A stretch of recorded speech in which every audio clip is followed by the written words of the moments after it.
Magandang umaga po sa ating lahat.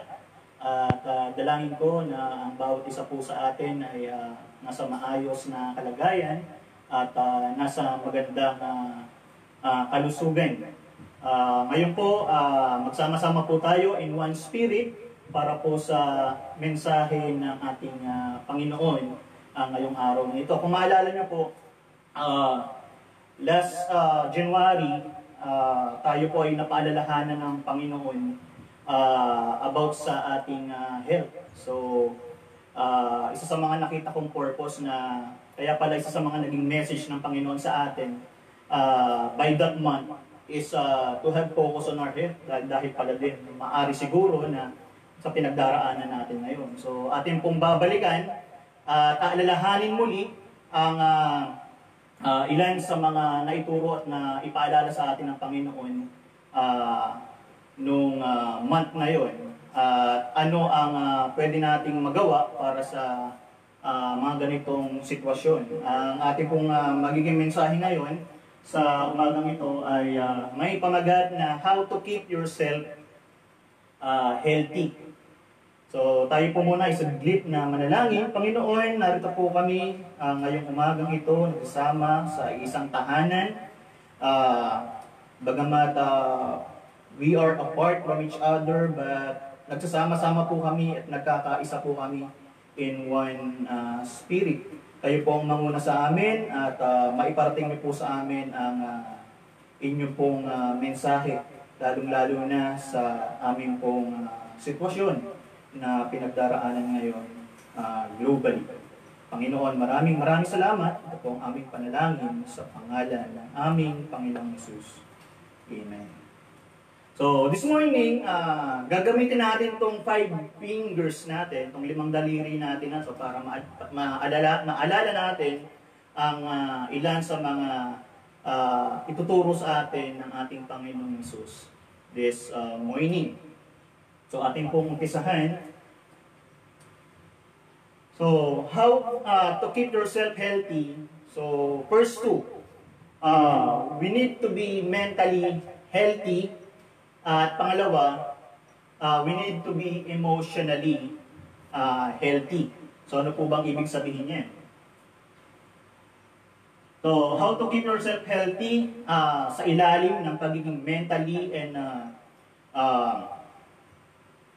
emotionally healthy is number 1, by having helpful thoughts. Ano ba yung nilalaman ng ating pag-iisip sa ngayon? Kasi mahalaga yan, yung laman ng ating iniisip, lalong-lalo na sa situation na ating pong pinagdaraanan sa ngayon. So, basahin po natin yung Philippians chapter 4 verse 8. Sabi po dito, bilang pagtatapos mga kapatid, dapat maging laman ng inyong isip ang mga bagay na karapat-dapat. So, dapat kapag tayo ay maraming pinaka-iisip-isip, Apostol Pablo, pinalala tayo na dapat yun ay karapat-dapat. At dinagdagan niya pa yan.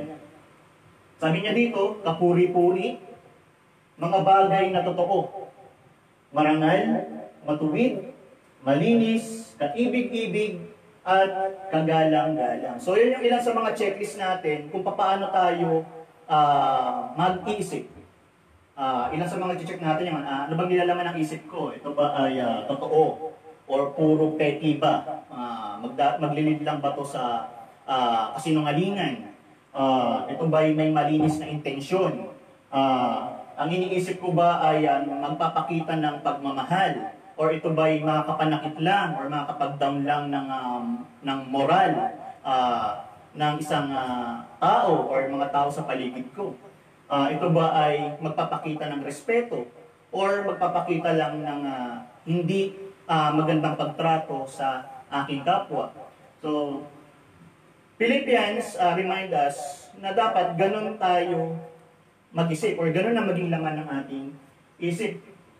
Tandaan po natin na sick thoughts make sick bodies. Kapag masyadong negative ang laman ng ating way of thinking, isa sa mga dahilan kung bakit tayo ay madaling tamaan ng iba't ibang karamdaman is minsan nagsimula sa ating way of thinking. Kasi puro negatibo tayo, masyado tayong maraming inaalala.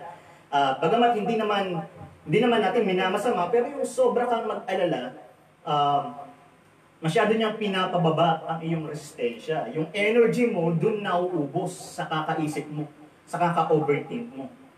Siyempre, kapag bumaba ang iyong immune system or yung resistensya mo, alam naman natin na ang mga tinatamaan ng mga karamdaman ay yung may mahinang immune system. So hindi lang natin pinag-uusapan dito, physical, kundi siyempre nagsisimula yan sa isipan natin. Kaya iwas po tayo sa mga negative thoughts. So ano lang dapat? Think positive. So kung nandiyan ka ngayon at may kasama ka, sabihin mo sa kanya, think positive. Kasi isa yan sa mga factor para mas mapalakas mo or hindi masayang ang iyong energy na ibinibigay sa atin ng Panginoon everyday. Di ba? Ang daming mga tao ngayon natatakot, ang daming mga tao ngayon sobrang alala, nagpapanik, naguguluhan. Doon pa lang, na tinatamaan kagad tayo ng hindi magandang, hindi na tayo, or nadadala na tayo nito sa hindi magandang kalalagyan sa buhay. So, ito po yung unhealthy ways of thinking. Ilan lamang sa mga halimbawa ng unhealthy ways of thinking na dapat natin pakaiwasan. So, una, yung being covetous. Yung pagiging mainggiting. Halimbawa, sa situation ngayon, may mga kakainggitan tayong mga bagay or kapwa-tao natin na bakit sila ganito, bakit yung kabilang barangay ganito, or bakit kami nasa ganitong kalagayan. Dapat ganun din kami. O, dapat isa rin po yan sa mga itinataboy natin. Sabi po sa Exodus chapter 20 verse 17, do not desire to possess anything that belongs to another person.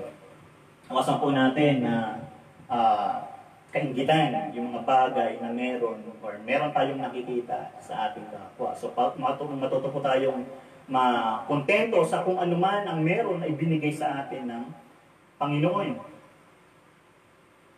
So covetousness, like jealousy, gaya ng pagiging mapanibuguin, and envy is cancer to the mind. So kapag nagkakaroon ka ng ganyang thinking, para ka nang may cancer.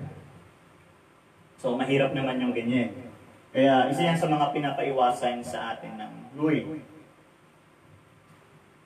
Then pangalawa is being worried. Yung sobra kang alala. May pagabag. Okay, sabi naman dito, kasi yung pagiging worried natin is useless. Ano naman namang magagawa mo kung sobra kang mag-alala or kakaisip sa mga needs mo sa buong maghapon? Mapapawala ba nito yung lumalaganap na sakit sa ngayon, sa mundo? Kapag nag-isip ka ba or sobra kang nag-alala, bigla na lang may magpa-pop up sa lamesa mo na gusto mong kainin? Or meron bang maidudulot siya na ililid ka nito sa mabuti?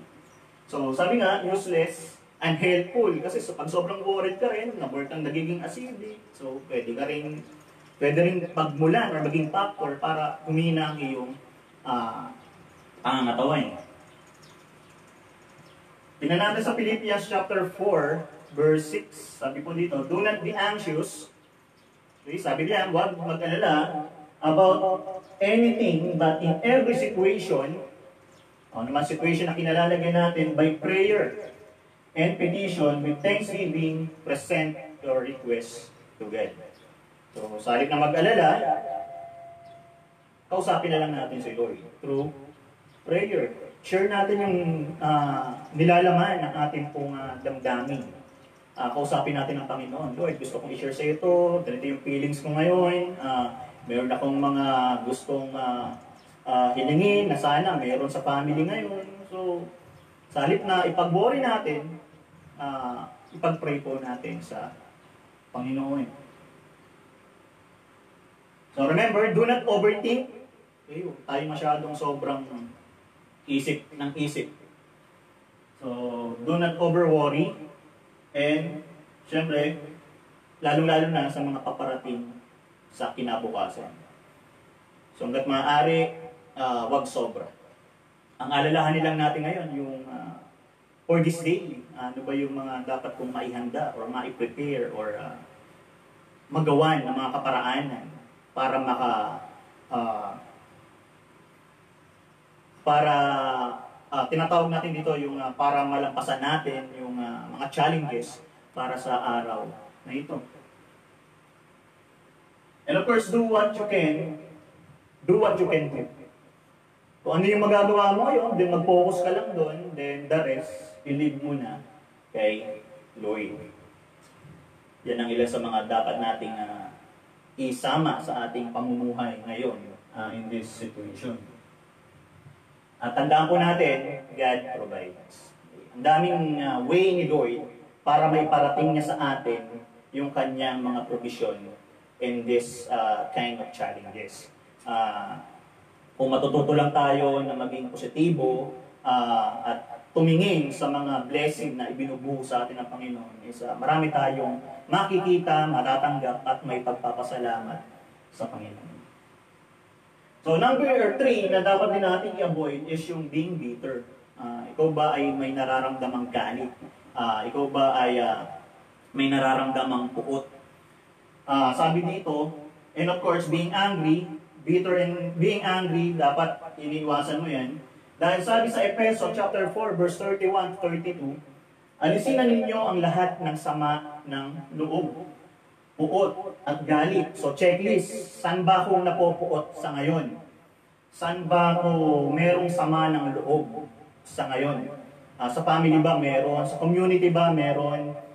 Dito ba sa bansang ito, meron akong nararamdaman na ganyan. So, kailangan ma-avoid mo yan or ma-ialis mo yan. Huwag na kayong mangbubulyaw, manlalait at mananakit ng damdamin ng kapwa. Sa halip, maging mabait kayo at maawain. Magpatawad kayo sa isa't isa tulad ng pagpapatawad sa inyo ng Diyos dahil kay Kristo. So, instead of being galit, or being poot. So, dapat i-change po natin yun, alisin po natin yung nasa throne na yun, kundi palitan po natin ng pagiging mabuti, pagiging kind, pagiging mapagpatawad, or magkaroon po tayo ng malawak na pangunawa sa anumang mga nakikita natin sa paligid o idinudulot ng mga pangyayari sa atin. Then of course, iwasan din yung pagiging hateful. Yan ang ibig sabihin niya. Sabi sa Proverbs chapter 10 verse 12, hatred stirs up conflict. So nagdudulot lang yan ng kaguluhan. But love covers over all wrongs. So sa halip na magkaroon ka ng puot or magkaroon ka ng hatred sa heart mo, palitan mo yan ng pag-ibig. Palitan mo yan ng pagmamahal. Pagmamahal mo sa sarili mo, pagmamahal mo sa mga taong nakapaligid sa iyo, pagmamahal mo sa kapwa-tao. So, mas mainam na yan kaysa sa magkaroon ka ng mga negative thoughts sa iyong buhay. So, 5 po yun na dapat niyong iwasan. Okay, so, remember, submit your thoughts to Christ. So, laging kapag marami kang mga iniisip or merong mga sumasabi sa iyong isip, tanong mo, Lord, okay ba itong naiisip ko? Ano bang idudulot nito? Ano bang magiging outcome nito kapag itong iniisip ko ngayon ay pinili kong gawin? I-check po natin, i-submit po natin kay Lord before po natin piliin na i-act or i-apply. So, how to keep yourself healthy? So, nauna na po yung ating mentally and emotionally healthy dapat. Then number 3, okay, sa pangatlong finger po natin is how to keep yourself healthy physically. So, huwag din po natin kalimutan yung ating pangangatawan. Okay, number 2, control your appetites. Siyempre, focus din tayo. Hindi lang naman sa pag-iisip nagsisimula yan. Siyempre, kabit-kabit lahat yan. So, control your appetites. Ibig sabihin, sa iyong mga kinakain. So, ano ba ang madalas mong kainin or ano yung mga dapat mong iwasan na makakapagpasama sa iyong pangangatawan. Dapat alam natin yung mga kabuti sa atin, alam din natin yung makakasama sa atin. Minsan kasi kulang lang talaga tayo sa self-discipline. Minsan talagang if we can cheat, gagawin natin. Yun nga lang, may consequences. After mong makain yun, na gustong-gusto mo, then magsasuffer naman yung body mo after. Sabi sa 1 Corinthians chapter 10, verse 31, so whether you eat or drink or whatever you do it all for the glory of God. Sa kakainin ko ba ma-please or mag-glorify ko ba si Lord? Dito ba sa inumin ko, mabibigyan ko ba siya ng kaluguran? So yun yung mga tinatanong natin. Hindi lang basta tayo kain agad after we pray. So tinatanong din natin sa sarili, God, ikaw nagbigay sa akin ng kalusugan, ikaw nangangalaga sa katawan ko, ito bang ipapasok ko sa aking katawan, itong pagkain na to ay makakabuti ba or makakasama? So ilan po yan sa mga tinatanong sa ating sarili as a reflection. So let your diet be God glorifying. Self-control, lalo-lalo yung mga gusto-gusto yung kainin pero alam nyo makakasama sa inyo or mga gusto nyo inumin pero makakasama sa inyo. So kailangan ng matinding disiplina at pagpipigil sa sarili. Para yung katawan natin hindi na abuso or hindi nagsasuffer. So, eat foods that is pleasing to God. So, syempre, kung meron kang pinagdaraan ng karamdaman, syempre dapat inaalam mo na din, okay, ito, hindi na to, ito, bihira na lang, o siguro minsanan, basta makakabuti naman din, basta hindi sobra, check nyo. Lagi nyong bigyan ng pansin ang ikalalakas at kalulusog ng inyong katawan. Okay, strengthen our immune system. Mahalaga po yan, lalong-lalo na ngayon. So, the DOH, lagi tayong nare-remind or ng mga medikolidad na palaksin natin ang ating immune system para tayo ay hindi madaling dapuan ng iba't ibang uri ng sakit. So marami pong paraan to boost our immune system. So mapapahapyawan po natin yung iba dito mamaya. Then of course, syempre mahalaga din na control your addictions. Okay, ano ba yung madalas na mga bagay na sobra nating kinakaadikan to the point na nagsasuffer yung ating pong pangangatawan. Bawa, sobrang puyat or dahil sa kakapanood ng movies, or kaka-games, minsan sobrang dami na ng oras, laro ka ng laro, hindi nakakalimutan mo ng matulog ng tama, nakakalimutan mo ng kumain, or minsan naman may paborito kang pagkain, talagang adik na adik ka dito, pero kinakain mo pa din. So kailangan control po natin yan, iwasan po natin. Kasi hindi rin po magdudulot ng ng maganda yan sa ating katawan. So, check natin. Ano yung dapat kong i-lessen na medyo kumakain na ng oras ko to the point na nagsasacrifice na ang aking pangangatawan kaya humihina ang aking kalusugan. So, isa po yan sa mga dapat din nating i-reflect. So, sabi sa 1 Corinthians chapter 3, verse 16 to 17, hindi ba ninyo alam na kayo'y templo ng Diyos at naninirahan sa inyong kanyang Espiritu? So, we are this body is a temple of the Lord. So dapat ingatan po natin yan dahil yan po ay pinagkatiwala sa atin ng Panginoon. So magandang ma-enjoy natin. Kung maalala nyo, ang message natin last Sunday is to rejoice. Mahaganda rin yung nagre-rejoice ka na meron kang malakas na pangangatawan. Na okay ka physically, emotionally, and mentally. So talagang mas mararamdaman mo yung pagiging magalak sa buhay kahit meron tayong mga ganitong challenges. Paparusahan ng Diyos ang sino mang magwasak ng templo niya sapagkat banal ang templo ng Diyos at kayo ang templong iyan. Anong dapat? Igalang natin ang ating katawan. So kahit sa mga taong kasama ninyo, so ano rin yung ino-offer nyo sa kanila?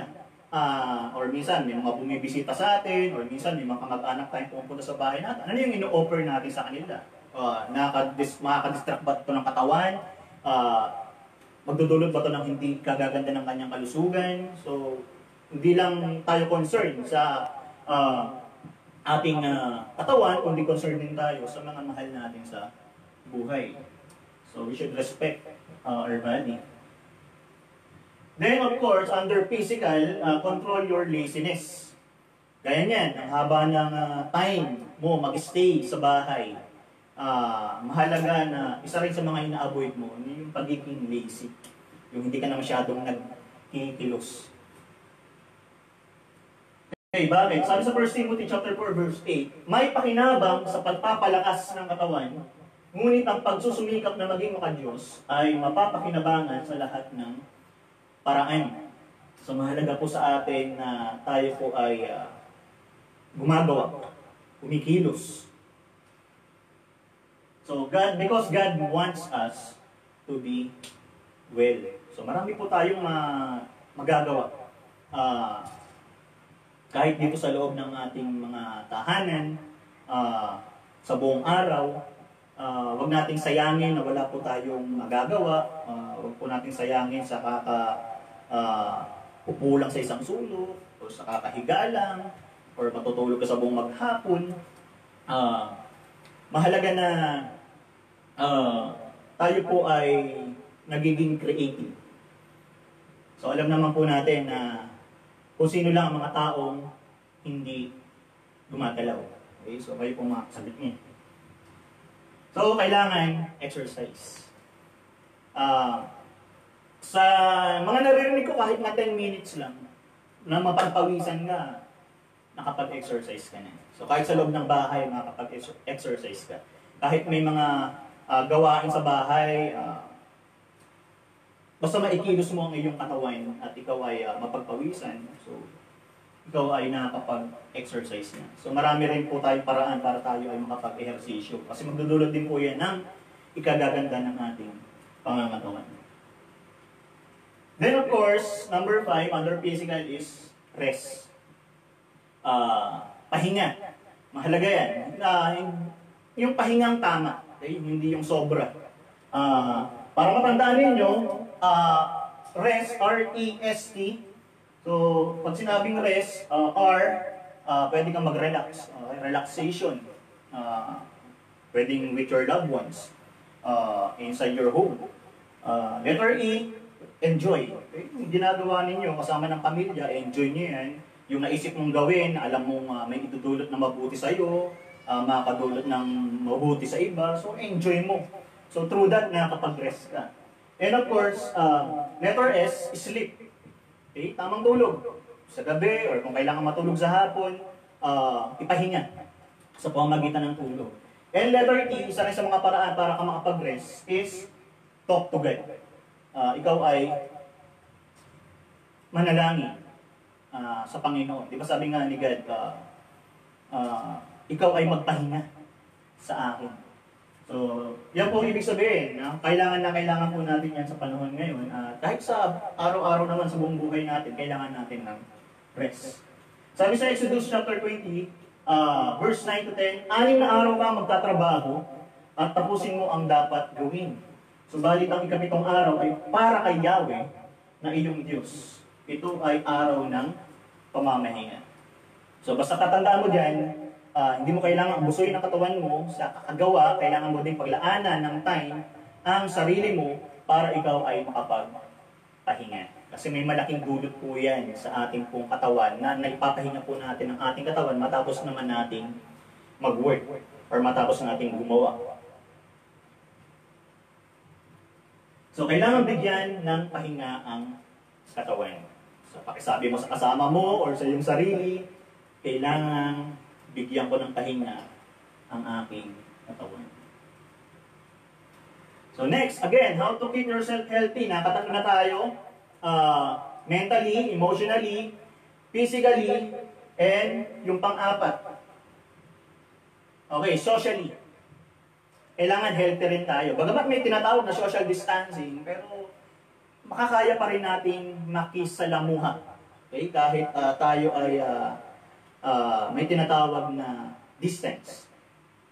So, kailangan healthy ka rin yan. Ano ibig sabihin? So, 6 be kind and truthful in speech. Ano ba yung mga lumalabas sa aking mga sinasabi? Totoo ba? Mabuti ba? Kasinungalingan ba? False ba? So, mahalagang chinecheck din natin yan. So, lalo na ngayon, di ba? Madalas, malamang, nakapag-browse din tayo minsan sa social media, may mga nakikita tayo na mas pinipili nilang magpakalat ng fake news or mga false statement. So, hindi dapat na natin pang sinusundan yun. So, dapat anong pinapagawa sa atin ng Panginoon. Kasi minsan yung sinishare natin sa social media or yung mga sinasabi natin sa mga taong nakakausap natin, yun na yung ano natin, yung pinaka-speech. So, ano ba yung pinaka-content ng speech mo? So, may nakikita bang kindness? Truthful ba? Kaya mahalaga po yun. Yung sinishare din natin sa social media, yun yung sinasabi natin. Yun yung ipinapahayag natin. So, dapat mo rin i-check, kind ba? Totoo ba? Okay, truth ba?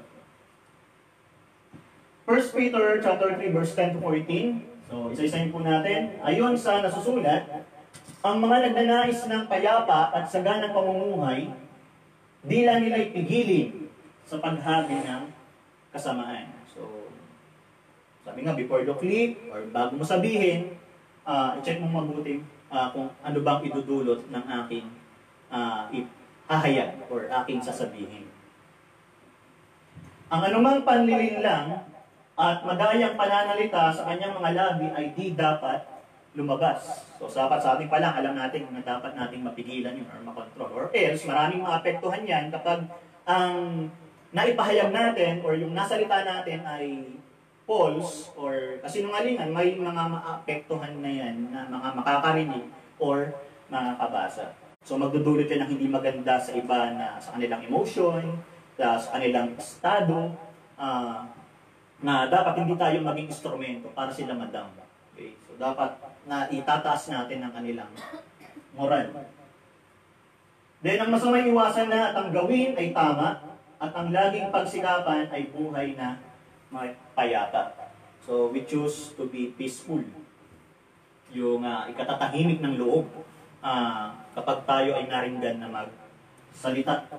Ang mga mata ng Panginoon sa matuwid na katuon, sa kanilang pagdaing, siya'y nakikinig. Ngunit sa mga masama, siya'y tumatalikod.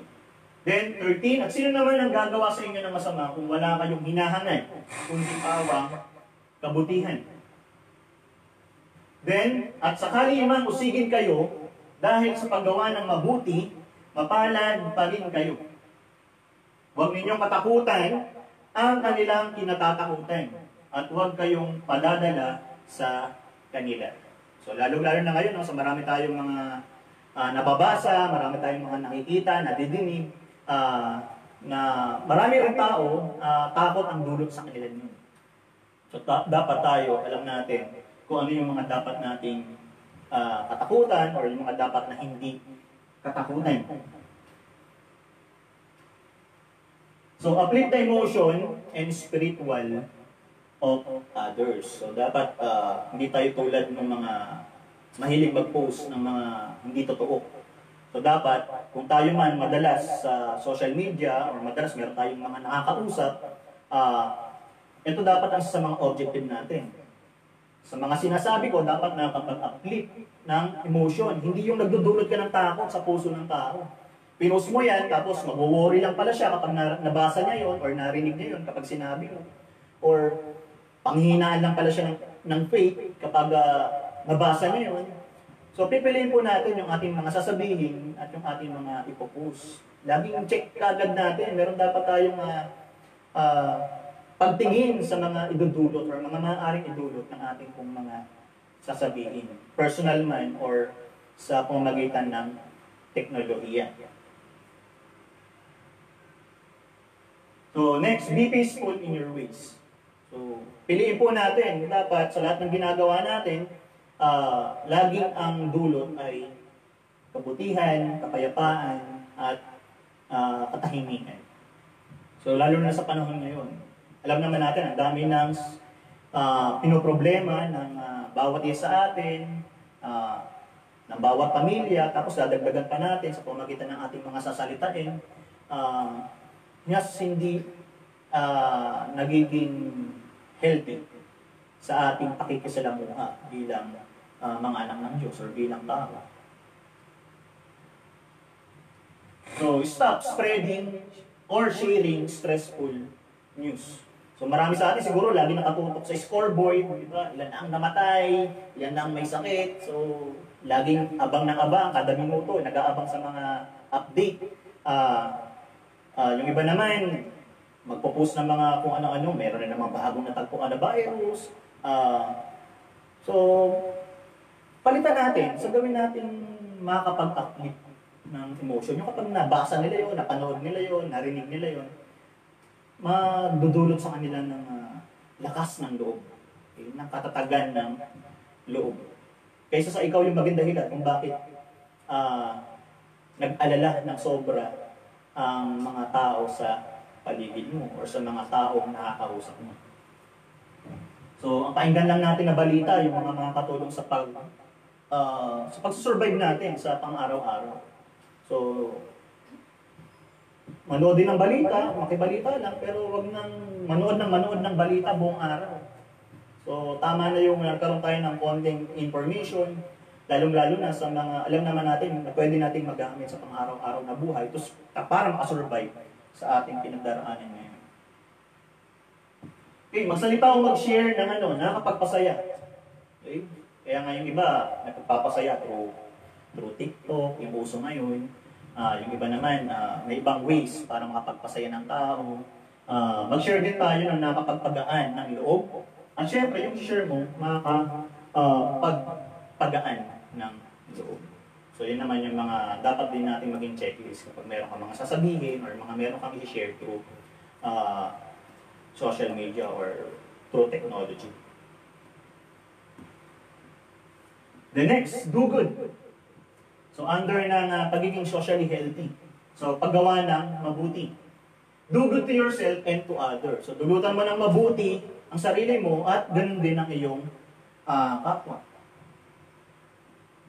So wash your hands all the time.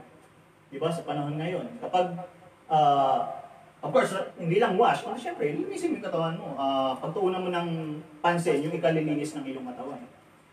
Kasi yan ang isa sa mga protocol sa atin, para at least tayo ay hindi makahawa or hindi mahawa. So kapag nagagawa natin yan, so naglalaan lang tayo or nagpapakita lang tayo ng mabuting pakikisalamuha sa ating kapwa at kahit sa ating sarili. Then cover your mouth when you cough or sneeze. Kapag umuubo ka or kapag nababahing ka, so i-cover mo. So kasi hindi ka nagiging socially healthy sa mga nakasalamuha mo kung babahing ka sa harapan nila. Or kapag umubo ka sa harap nila. So, kailangan, kung mahal mo ang mga tao sa paligid mo, mga nakakasama mo, so you should follow this, lalo-lalo sa sitwasyon ngayon. Yan ang pagpapakita na pinapahalagahan mo ang kapwa mo, na iniingatan mo siya at iniingatan mo din ang sarili mo, at pagmamahal mo din sa sarili mo. Para parehas kayong maging safe. Okay, physical distancing. Isa rin sa mga dapat din nating mas lalong may apply sa ngayon. Tandaan nyo, lahat ng ito is pagpapakita ng pagpapahalaga mo at pagmamahal mo sa iyong kapwa.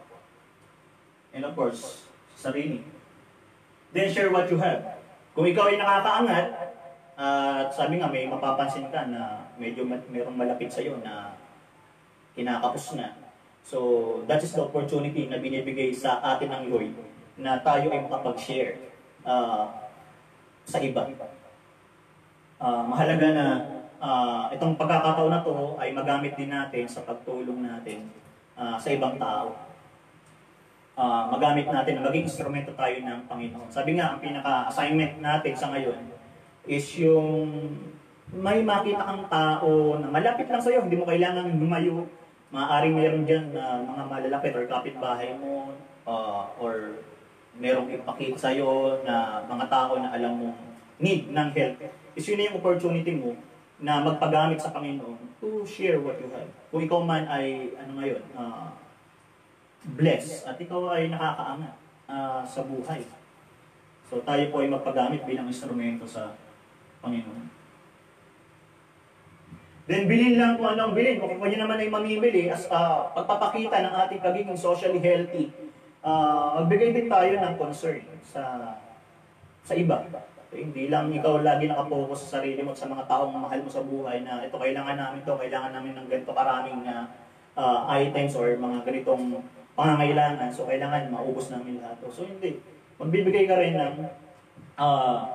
ng concern sa iba. So bilhin mo lang kung ano ang dapat mong bilhin. So iwas tayo sa pag-avoid or hoarding na tinatawag. Kasi iniisip din natin ang ibang tao. So kapag nagagawa natin yun, so nagiging healthy tayo socially. Nagagawa kasi natin yung mabuti, hindi lang sa atin, kundi maging sa ating kapwa or sa mga taong nakapaligid sa atin. Then of course, spend and enjoy quality time with your family and loved ones. So ngayon, napakalaki ng oras na i-spend natin kasama ng ating mga mahal sa buhay. So dapat may enjoy mo yun. Hindi sa lahat ng oras matagal mo silang nakakasama. Kasi kapag nag-normalize na ang lahat, babalik na naman tayo sa mga work natin, mahati na naman ang oras sa mga iba't ibang activities, sa iba't ibang gawain. So now, meron tayong malaki at maraming oras na makasama ang ating mga mahal sa buhay. So dapat enjoy natin, sabayan natin, magsabay-sabay tayo sa pagkain, mag-usap-usap tayo, personally, then enjoy natin, magkaroon tayo ng mga ng banding, ng fellowship, with your family and loved ones, then enjoy it. Kasi hindi sa lahat ng panahon libre tayo. Or hindi rin sa lahat ng panahon kasama natin yung mga yun. Kaya mahalaga na ini-enjoy po natin yung quantity time. Of course, quantity, and of course, may quality rin na tinatawag sa ating mga mahal sa buhay. And of course, last, number 5. Okay, kailangan healthy ka rin spiritually. Yan yung pinaka-last. Okay? So, dapat healthy ka emotionally, mentally, physically, socially, and yung pang-last na finger natin is spiritually. Okay, stop being afraid. Number 9, under ng spiritual. Stop being afraid and worried. So, dapat po nating iwasan na masyadong mag-alala or sobrang matakot. Sapagkat sinasabi po ng Panginoon sa kanyang salita, kapag ikaw ay nakakaramdam ng ganyan, sabi dito, lumapit kayo sa akin kayong lahat na nahihirapan at nagbibigay lubha or nabibigatang lubha sa inyong pasanin at kayo ay bibigyan ko ng kapahingaan. So, nandyan lagi yung invitation ni Lord na tayo ay mag-rest sa Kanya. Kasama siya. Lalo-lalo na kung nararamdaman mo sa sarili mo na ikaw ay talagang nagwo-worry sa pagsubok o sa buhay ngayon.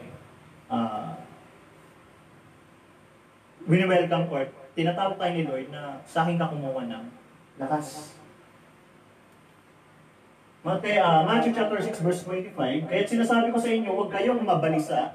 So pinapaalala again sa ating Lord, huwag tayong mabalisa tungkol sa ating kakainin at maging sa ating iinumin upang kayo'y mabuhay sa susuotin ng inyong katawan.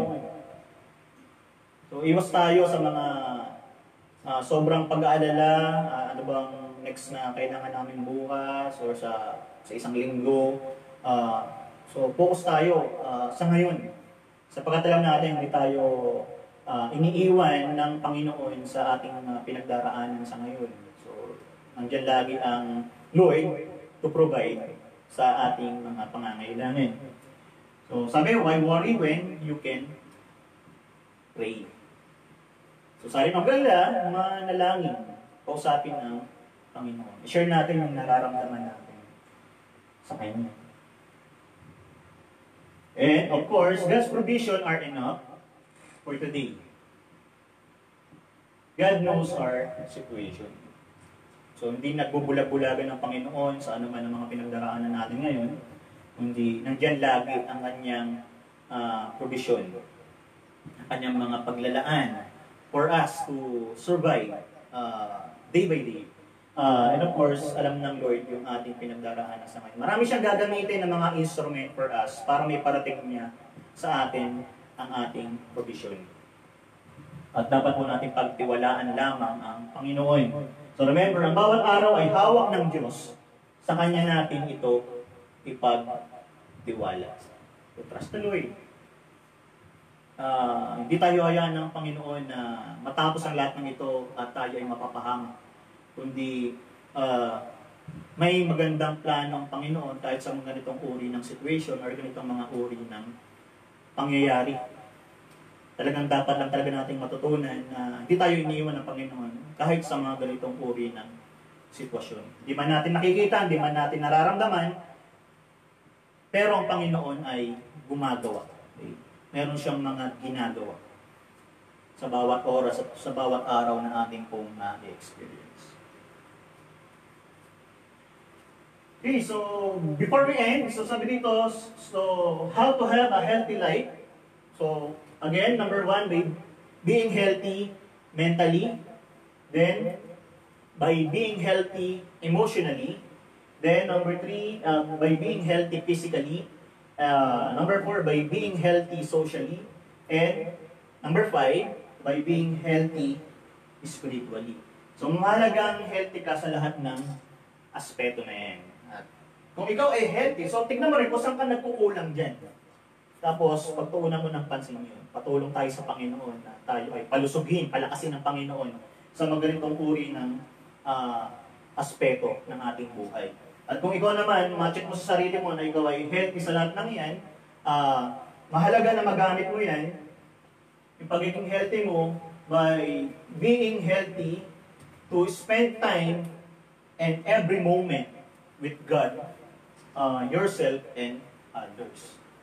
So, kung healthy, alam mo sa sarili mo yan, una, pagiging healthy mo, lagi mong gamitin yan sa Panginoon.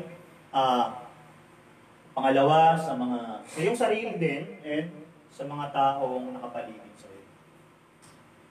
Para tayo ay napagdudulutan din ng lakas at kagaanan ng loob at kalalakas ng bawat taong nakakasalamu or nakakausap namin. So again, pagtuunan natin ang pansin yung 5 aspeto. So tayo po ay saglit na manalangin. Panginoon, palakasin niyo po ang bawat isa sa amin sa 5 aspeto ngayon, lalong-lalo na sa panahon ngayon. Palakasin niyo po kami, palusugin niyo po kami, Lord God. Unang-una, mentally, baguhin niyo mga laman ng aming isip, tanggalin niyo po lahat ng mga makapagpasama sa aming buhay dahil sa aming mga iniisip. Pangalawa, baguhin niyo po or palakasin niyo po kami, Lord God. Emotionally, Panginoon, alisin niyo yung mga negative feelings, Lord God, na makakasama rin sa aming pong sarili. Then, palakasin niyo rin po kami, Panginoon, sa aming pangangatawan. I-guide niyo po kami, Panginoon, sa mga dapat naming iwasan, sa mga dapat naming gawin, na mga pagpalakas ng aming katawan. And of course, palakasin niyo rin kami, gawin niyo rin po kaming healthy socially, Panginoon, sa aming pakikisalamuha sa kapwa. At gayon din, sa aming pong espiritu, Panginoon. Sa aming spiritual life, i-strengthen niyo po kami doon. At sa lahat ng ito ay magamit namin upang mailaan namin patuloy sa inyo, sa aming sarili, at sa mga mahal namin sa buhay, at sa mga taong nakasalamuha namin everyday. We believe, Lord God, gagamitin niyo to, Lord God, upang makasurvive kami sa challenges na pinagdaraanan namin ngayon, lalong-lalo na sa paglaganap, Lord God, ng isang matinding uri ng sakit na meron ngayon sa aming pong bansa at maging sa buong mundo. Panginoong Diyos, maraming salamat. Naway hindi namin dito matapos, Panginoon, ang aming pagninilay, at naway patuloy kayong mangusap sa amin sa buong maghapon upang mapagbulayan at makita namin ang mga lessons na nais ninyong ipagkaloob at maisabuhay namin sa bawat araw. Panginoong Diyos, maraming salamat po po ang aming panalangin sa pangalan ng aming Panginoon Jesus. Amen. Pagpalain po tayo ng ating